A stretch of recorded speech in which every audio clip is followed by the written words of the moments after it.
한국에 이런 것들이 있는지 상상도 못했어요. 많은 외국인들이 한국에 와서 한옥을 보며 내뱉는 감탄사입니다. 빠른 근대화로 인해 번쩍번쩍한 고층 빌딩들 사이에서 한국만의 아름다운 미를 뽐내는 한옥. 외국인들의 눈에는 우리의 한옥은 어떻게 보일까요? 그야말로 한옥에는 우리의 문화, 정신이 그대로 담겨 있기 때문에 외국인들의 눈에는 익숙하지 않는 그야말로 미지의 세계처럼 보일 텐데요. 그런데 이제는 한국의 미가 가득한 이 한옥마저도 해외에서는 놀라움의 대상이 되며 큰 화제가 되고 있다고 합니다. 왜냐하면 한옥은 다른 나라의 건축물과는 뚜렷이 구분되는 특징이 있기 때문이라는데요.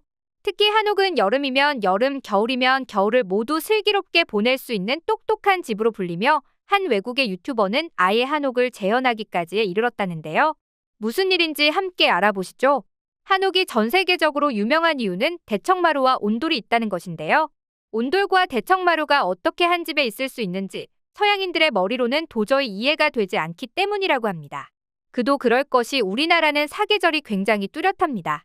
봄과 가을에는 따뜻하고 건조한 양쯔강 기단, 여름에는 덥고 습한 북태평양 기단, 겨울에는 차갑고 건조한 시베리아 기단의 영향을 받고 있죠.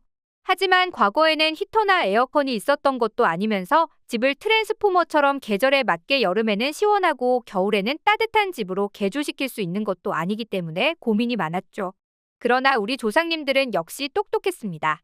여름에는 천연 자연 에어컨인 대청마루를, 겨울에는 천연 자연 보일러인 온돌을 만들었기 때문이죠. 그런데 얼마 전 해외 유튜버가 한국의 대청마루를 재현한 영상이 큰 화제가 되고 있습니다. 바로 해외의 유명 목수인 조시 스티븐스의 유튜브 채널 미스터 치카디에서 한국 전통의 대청마루를 만든 것인데요. 그는 한국의 대청마루의 지혜에 푹 빠져버리고 말았다고 합니다. 해외의 유명 목수인 만큼 일본, 영국, 미국 등 다양한 나라의 집을 짓고 가구를 만들어 본 그는 대청마루에 대해 이렇게 말했습니다.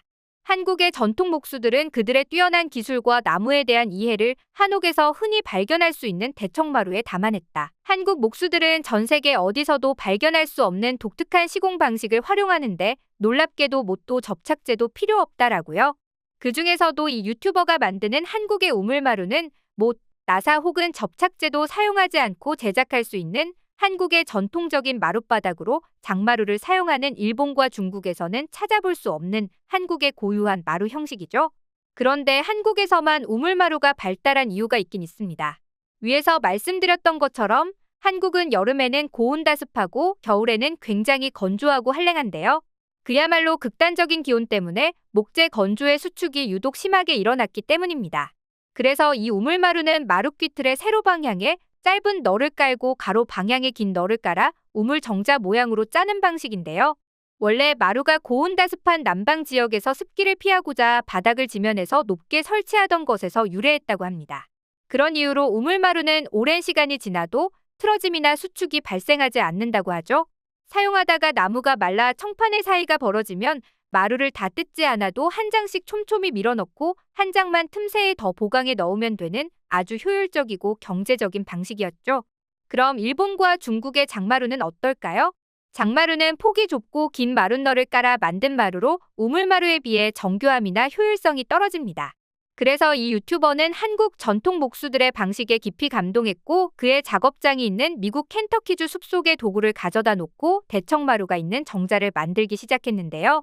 나무를 손질하는 것부터 양쪽 귀틀에 홈을 파서 각각의 마룻장을 끼워 넣는 것까지 정말 한국 전통 방법 그대로 하나하나 수작업으로 하는 것을 확인할 수 있습니다. 그는 우물마루를 만드는 데에도 여러 가지 방식이 있으며 우물마루는 나무의 팽창과 수축 등을 어느 정도 허용하면서도 평소에 삐걱거리거나 움직이지 않는다는 놀라운 특징을 설명하기도 했죠.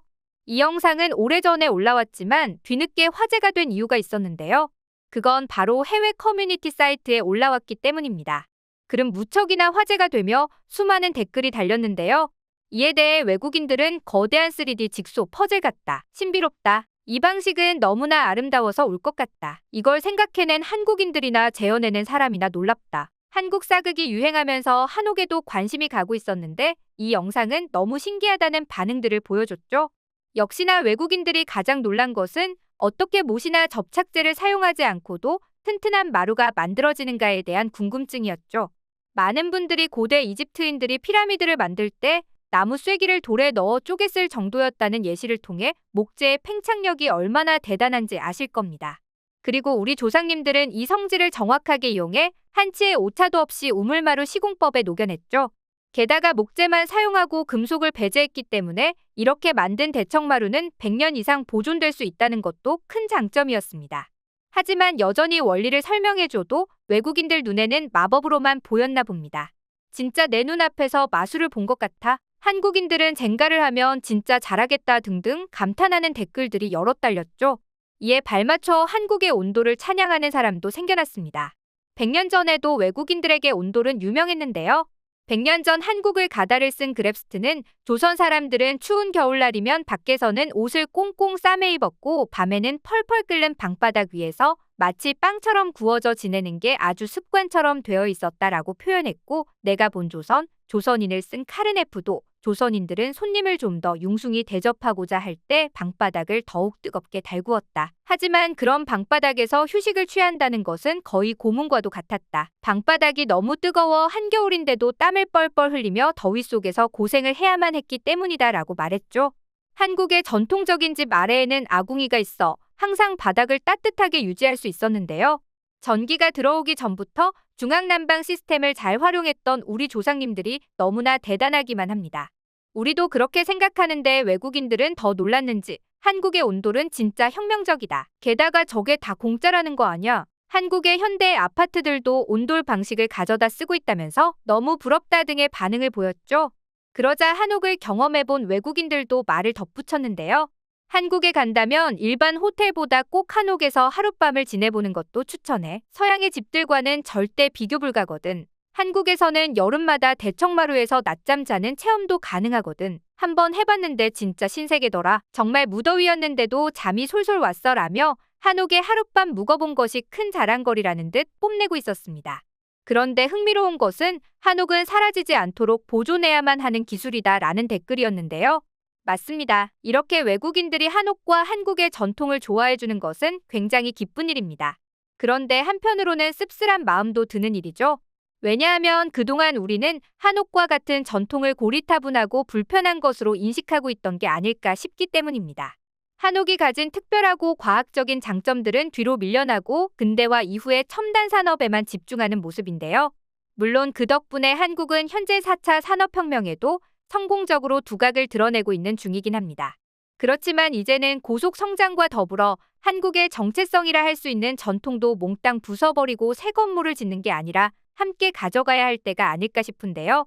이대로 가다가는 얼마 지나지 않아 한옥에서 살 수 없는 날이 올지도 모릅니다. 우리도 옛 건물에 대한 중요성을 깊게 교육해야 할 때가 아닐까 싶습니다. 앞으로도 한국의 수많은 전통들이 많은 사랑을 받길 바라며 오늘의 영상 마치겠습니다. 감사합니다.